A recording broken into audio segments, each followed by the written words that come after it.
Hello, I'm Monique Dusan, founder of the Center for Biblical Unity. And I'm Krista Bontrager, also known as Theology Mom, and we are excited to tell you about our partnership with Women in Apologetics for the first annual UP Conference.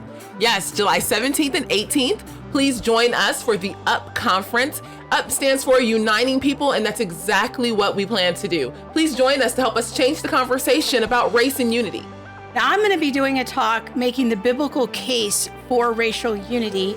Monique is going to be doing a brand new talk laying out her vision for practical steps and a way forward. And we'll be joined by our friend Dr. Thaddeus Williams, who will be giving us a proper vision for justice. Now, registration is open. So here's what you need to do. You need to go to womeninapologetics.com and click on events. So many of you are writing in asking what are the next steps we can take forward. Well, coming to this conference is the next step. The tools that you'll gain will help you to move forward in your relationships with others. So invite your pastor, invite your family and friends, organize a watch party, and click on that share button and help us get the word out. Once again, it's July 17th and 18th, and you can register at womeninapologetics.com. We'll see you there.